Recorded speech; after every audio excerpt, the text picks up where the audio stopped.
Assalamu alaikum wa rahmatullahi wa barakatuh. Alhamdulillah wa sallallahu wa sallam wa baraka ala Muhammad ibn Abdillah wa ala alihi wa ashabihi wa tabi'in wa man tabi'ahum bi ihsanin ila yawmiddin wa ba'd. Tikulandireni kuno ku free online madrasa ino ndi episode number 6 ndipo tikale tikufotokoza za naqidh number 5.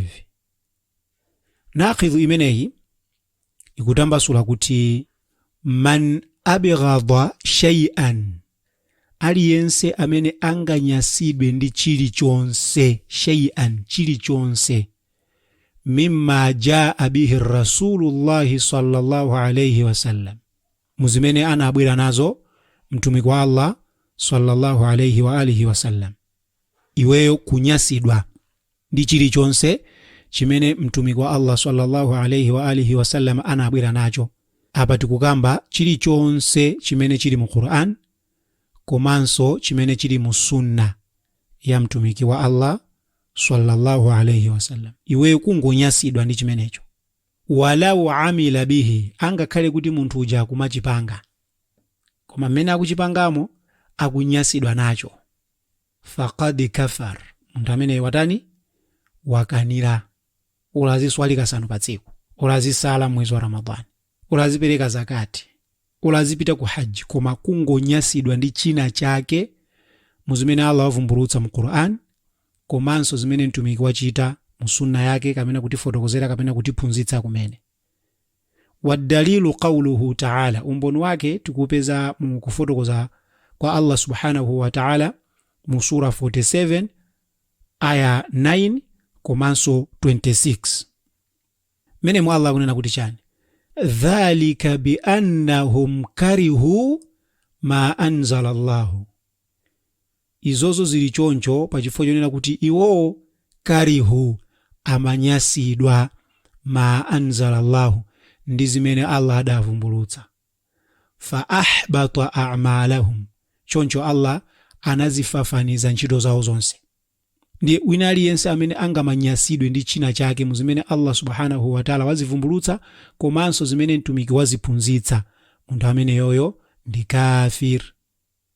Pofuna kutambasula mwatsatanetsatane, maulama adafotokoza kuti munthu kunyasidwa kapena kukana china chilichonse chimene mtumiki sallallahu alayhi wa alihi wasallam anachibweretsa kwa umma unowu, kaya ndi chinthu chonchoyankhula pakamwa, kaya chinthu chonchochita, kaya chinthu chonchoti mtumiki sallallahu alayhi wa alihi wasallam adangovomereza iyeyo osachichita, kaya chinthucho ndi cha faradhi, kaya chinthucho ndi cha sunna, kaya chinthucho ndi chiletso, iweyo ndikupezeka kunena kuti ukunyasidwa nacho. Ndipo chitsanzo chimene chidaperekedwa mmenemu ndi chitsanzo chimene nthawi zambiri ifeyo timachikamba. Chitsanzo chake ndichonena kuti ngati mkazi angapange dislike kapena kupanga reject chilamulo chimene chimapereka right kwa mwamuna wake to marry another woman, mkazi amene yoyo akupanga 4 pa kategori imene. Ndiye achulukirenji akazi amene amakana ruling imene, achulukirenji akazi achisilamu amene amanyasidwa ndi ruling imene. Ndipo iyeyu akavomera, mkaziyo kuvomereza kuti mwamuna wanga akhoza kutero, komabe ndikumapezeka zoti mu mtima mwakemo mkaziyu akunyasidwa nazo zimenezi, kumanyasidwa sonayi mwamuna amene pochita zimenezo, ndeti mkazi amene yuyu pamene popo palibe vuto. Chifukwa kuti kunyasidwako ndi nsanje yake pa mwamunayo, kuti mwamuna wanga zona akupanga izi, koma ino amuna anga metakhalira banja mujani mungatipange zimenezi. Hayi, iye uja ndikumanyasidwa choncho, koma osanyasidwa ndi chilamulocho.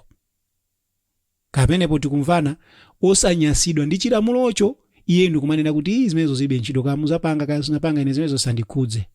Koma mnthawi imene mwamuna uja akuchita ijo ndikumakhala ndi kansanje, pamenepo palibe vuto. Koma iye uja ndikumanyira na nyumba manga muno ndi zimenezo sizingatheke, mpaka na kulumpha kukuwa kutani zikwanje kufuna kukhapa na nyumba, akuti nkhani yake chani? Akudana ndi chilamulo chonena kuti Allah subhanahu wa ta'ala wamuloleza mwamuna kukwatira mkazi wina. kapenanso kumene munthu akuuzidwa kuti mtumiki wa Allah sallallahu alayhi wasallam adachita ibada iyi ndipo iye adaphunzitsa motere. Munthu uja ndikumanena kuti ayi ine zimenezo kumanyasidwa nazo mmene mtumiki adachitira ndikumanena ati ineyo ndipanga motere. Mwachitsanzo mtumiki wa Allah sallallahu alayhi wa alihi wasallama swala yake adayiphunzitsa kuti tiziswali motere. Iyo ndikumanyasida ndi chimodzi chimene mtumiki adachita. Kumanyasidwa ndi chimodzi chimene mtumiki adachita pa swala paja. Kapena kunyasidwa ndi chiletso chimene mtumiki adaletsa. Mwachitsanzo mtumiki akuletsa kuti akazi musapite kumanda, anthu musamange matichani ziliza pamanda, kuletsa akazi ndi amuna kusakanikirana. Lero munthu kumanyasidwa ndi zimenezo mata koma pamene popo ndi chisilamu chake koma kapena koma ndi chisilamu chimakakamula mpaka nakungowaka pamanda komweko. Inu kupita kumanda komweko imene ndi nkhani. Inu kuika madred zimenezo mpaka na mwakuti zinu ngati zimenezo munthu kumanyasidwa nazo msilamu adziwe kunena kuti iyeyo akuyikidwa mugulu la makufar. Ndiye Allah subhanahu wa ta'ala tikabwera mu sura Muhammad aya namba 8 mpaka na 9 kuti walladhina kafaru, anthu amene akanira, fata'sal lahum, kwa iwo kuli chonongeko, wa adalla a'malahum, komanso zintchito zawo zili m'madzi. Dhalika bi annahum, pachifukwa chonena kuti iwo karihu amanyasidwa ma anzalallahu, zimene Allah adavumbulutsa. Fa ahbata a'malahum, ndi Allah adazifafaniza ntchito zawo zonse. So amanyasidwa ndi Qur'ani, amanyasidwa ndi sunna ya mtumiki sallallahu alaihi wasallam. So tieni tikali asilamu amene ali osanyasidwa ndi malamulo a Allah subhanahu wa ta'ala. Ndiye pofuna kutsindika pali mashurutu ndi ma conditions amene alipo awiri anaqivu imeneyi.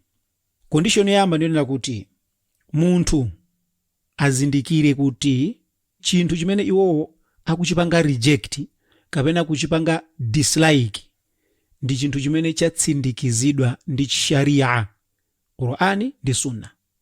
Mwachitsanzo ngani yokhudza mitala ndi chinthu chimene Qur'ani ndi sunna zatsindika, ndiye munthu asanyasidwe ndi chimenecho. Pali chiletso ndiye pali chilolezo. Ndiye munthu kunyasidwa ndi chilolezo kapena kunyasidwa ndi chiletso, munthu ameneyo ndi kafiri. Komanso condition yachiwiri, pakhale ijmaa kapena kuti mgwirizano wa mascholars onse kuyambira maswahaba, matabi'ina, wataba tabi'ina, wal ulama min ba'dihim, pakhale mgwirizano wonena kuti chinthu chimene chichidi munthu akachikaniradi ndiye kuti ameneyo chimpangitsa kuti atani atuluke mu Chisilamu. Ndiye mwachitsanzo ngati munthu akukanira kapena sakugwirizana nacho chigamulo china chake chomwe pali ikhtilaf, pali kusemphana maganizo, pali ma dispute pakati pa scholars, imeneyi simayikidwa kuti ndi kufuru. Chifukwa chonena kuti pali ikhtilaf baina al-ulama, koma ikhtilaf imeneyi imakhala yonena kuti pali ma evidences from both sides, and ma evidences onsewo ali valid. Ndiye kuti munthu kupezeka zoti akutenga china nkusiya china pamene pali ikhtilaf, pamene popula ba'asabihi, palibe vuto pake. Koma pamene palibe ikhtilaf, maka issues to do with aqida, issues to do with zinthu zimene mtumiki waletsa, pa za halal ndi haram, ngani imeneyo ndi imene imamutulutsa munthu mu Chisilamu. Ndikusiyeni manja mwa Allah kufikiraso nthawi ina. Wassalamu alaikum wa rahmatullahi wa barakatuh.